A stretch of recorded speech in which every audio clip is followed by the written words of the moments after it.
Hello my dear friends, जैसा कि मैं आपको बताया था कि शॉर्ट वीडियोस मेरा अब स्टार्ट हो जाएगा और जो भी क्वेश्चंस पूछा हुआ क्वेश्चंस है, चाहे वो यूपीएससी हो, बीपीएससी हो और अदर स्टेट पीसीएस पे हो, उससे रिलेटेड क्वेश्चंस पर मैं बात करूंगा। पहले केमिस्ट्री, फिर फिजिक्स और फिर बायोलॉजी। केमिस्ट्री अर्थात रासायनिक विज्ञान, जिसमें कि पहला चैप्टर मैटर जो पदार्थ है उससे रिलेटेड जो क्वेश्चंस पूछा गया है उस पर मैं फोकस करूँगा। तो मेरा पहला क्वेश्चन है कि इन्हें असेंडिंग ऑर्डर में सजाएं, यानी छोटे से बड़े की ओर। असेंडिंग ऑर्डर ऑप्शंस है कार्बन पहला, दूसरा ऑक्सीजन, तीसरा सोडियम और चौथा सिलिकॉन। माय डियर स्टूडेंट, परमाणु संख्या के आधार पर कह रहा था एक्चुअली, और ये परमाणु संख्या के आधार अर्थात एटॉमिक नंबर के आधार पर। तो आपको पता है कि कार्बन जो है उसका एटॉमिक नंबर 6 होता है, ऑक्सीजन का एटॉमिक नंबर 8 होता है, सोडियम का एटॉमिक नंबर 11 होता है और जो सिलिकॉन का होता है वह 14 होता है। तो डियर स्टूडेंट, इसमें आपको याद रखना है कि सीक्वेंस में ऑलरेडी है कार्बन, ऑक्सीजन, सोडियम और सिलिकॉन। दूसरी बात, तो ये सीक्वेंस में है, आंसर ऐसे ही हो जाएगा 1 2 3 4। दूसरी बात, अगर मैं ऑक्सीजन की बात करूं तो ऑक्सीजन पृथ्वी पर आपको 49.9% है, याद रहे। और वायुमंडल में ऑक्सीजन की मात्रा हमारी जो है ये बिल्कुल कितनी है, तो 21% है। अगर मैं सोडियम की बात करूं तो सोडियम जो है मेरे बॉडी के लिए भी ज़रूरी है और सोडियम को किरासन तेल में रखा जाता है। सोडियम और पोटेशियम ये दो तत्व ऐसे हैं जिन्हें सुरक्षित रखने के लिए किरासन तेल में रखा जाता है। अगला है मेरा सिलिकॉन, और ये सिलिकॉन याद रहे डियर स्टूडेंट, ये सिलिकॉन एक उपधातु के रूप में आता है और ये इसका जो एटॉमिक नंबर 14 है। तो सिलिकॉन से ही सिलिका भी बनता है, सिलिकॉन डाइऑक्साइड SiO2, जिसका जो कि बालू का फॉर्मूला है। तो आपको याद रहे कि ये तो मैं इन्फॉर्मेशन दिया और आंसर ऐसे आपका परमाणु संख्या के आधार पर 1 2 3 4 का पार्ट है। अब मेरा दूसरा क्वेश्चन है कि डायमंड और ग्रेफाइट ये जो है ये दोनों के मामले में कौन सा सही है। ये एक्चुअली पूछा था 68th बीपीएससी में। तो डियर स्टूडेंट, ये डायमंड और ग्रेफाइट जो है ये कार्बन के अपर रूप हैं और कार्बन अपर रूप मतलब एलोट्रॉप्स हैं। और आपको पता होना चाहिए कि डायमंड जो है ये हार्ड क्रिस्टल है और ये क्या है, तो बैड कंडक्टर है, यानी कुछ अलग है, जबकि ग्रेफाइट जो है ये गुड कंडक्टर्स है।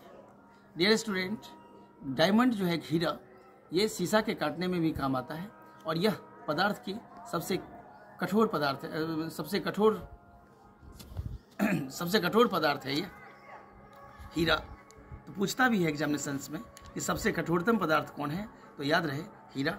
और एक और चीज़ कि हीरा जो है यह टेट्राहेड्रल होता है, चतुष्फलकीय होता है, और प्योर हीरा जो होता है उसका कोई कलर नहीं होता है, ये भी आपको याद रखना है।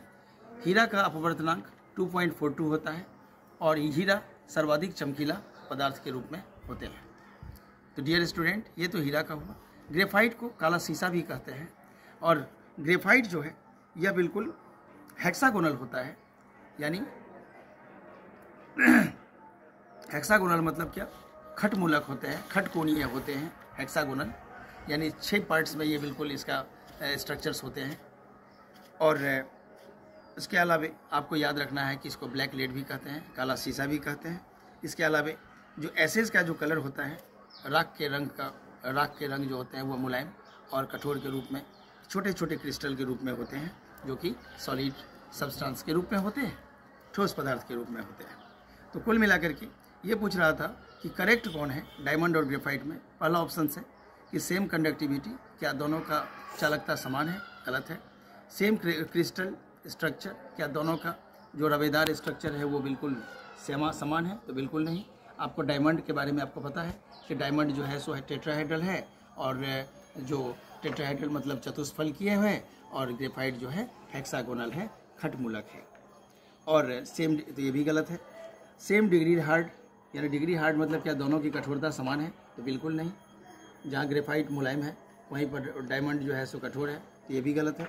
कुल मिलाकर के इसमें नन ऑफ दीज होगा, यानी लास्ट ऑप्शन डी ऑप्शन हो जाएगा।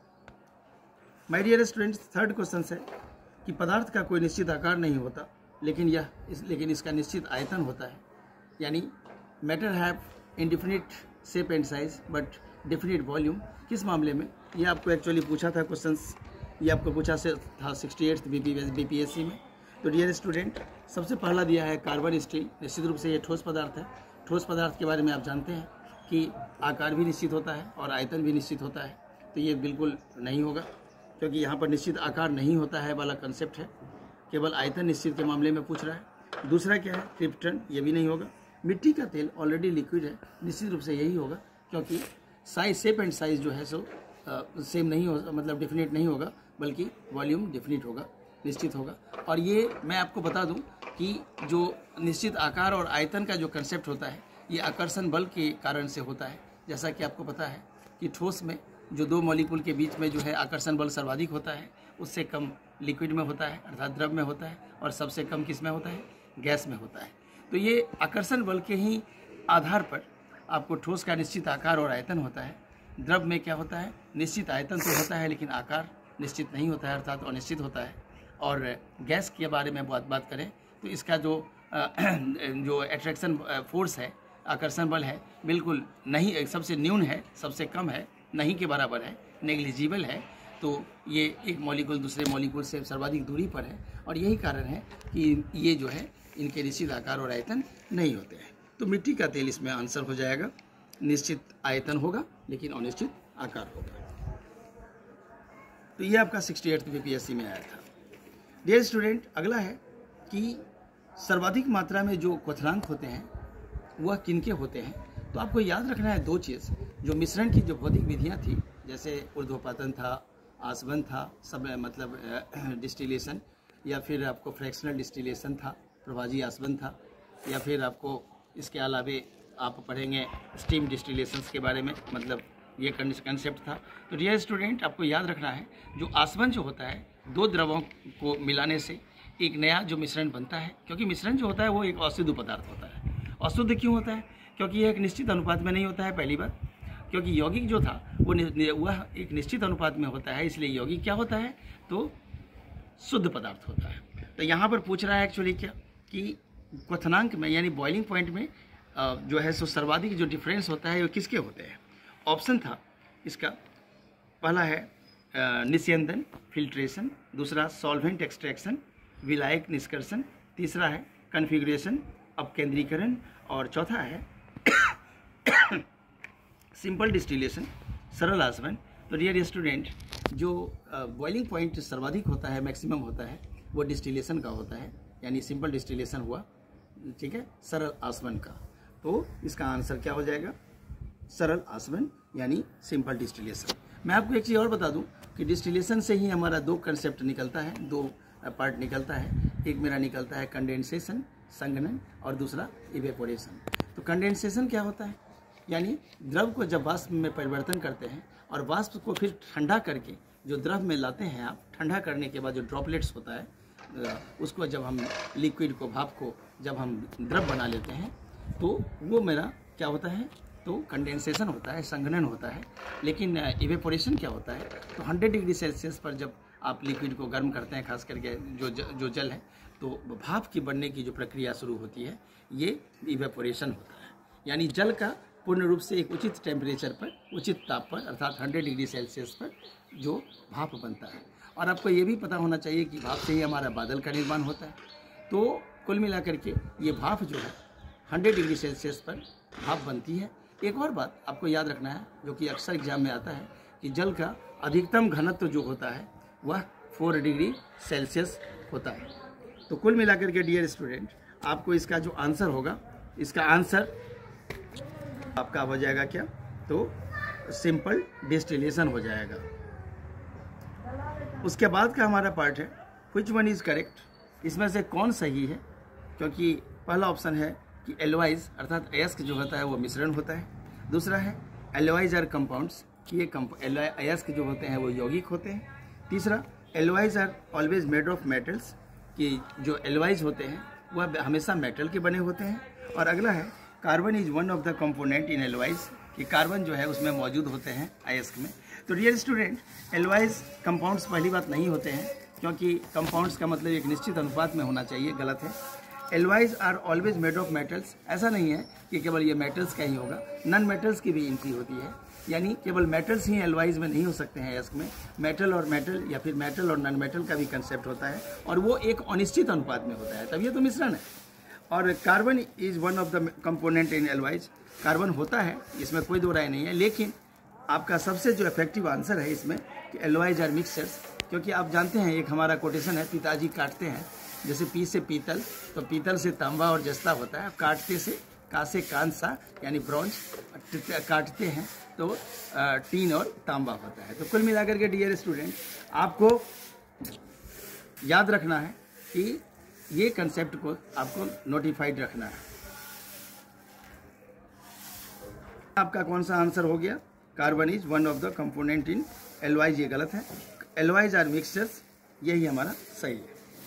एक लास्ट क्वेश्चन है जो कि पूछा है, ये आपको एक्चुअली पूछा था किसमें, तो ये पूछा था एलवाइज वाली जो क्वेश्चंस में अभी बात किया, वो यूपीएससी 2023 में पूछा था। तो इसमें आंसर क्या हो गया? एलवाइज आर मिक्सचर्स, क्योंकि इसमें जो मेटल्स होते हैं या नॉन मेटल्स, इनकी जो परसेंटेज होती है ये बिल्कुल क्या होती है, तो अलग अलग डिफरेंट अमाउंट में होती है, परसेंटेज में होती है।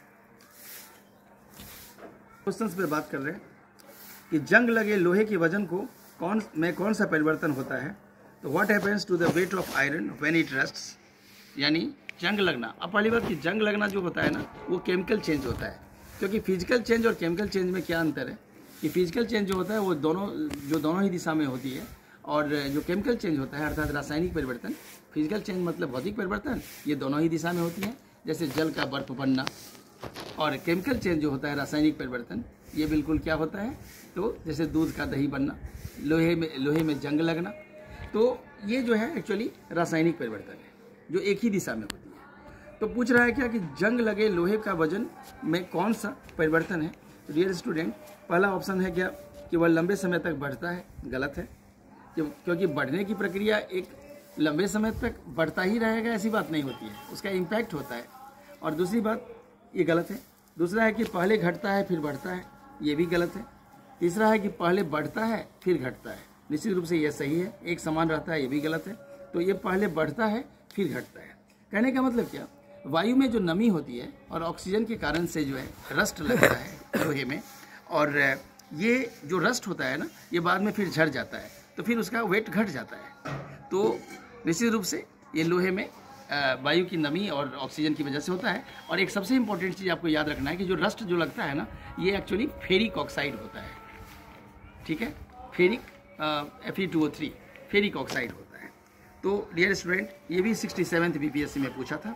तो इतने की जानकारी जब आप रखेंगे, एक और चीज़ मैं आपको बता दूं कि जैसे मैं एक क्वेश्चंस की बात किया था कि मैक्सिमम बॉइलिंग पॉइंट डिस्टिलेशन में होता है यानी आसवन में, तो आपको याद रहे मिनिमम जो बॉइलिंग पॉइंट होता है ना डियर स्टूडेंट, ये फ्रैक्शनल डिस्टिलेशन में होता है।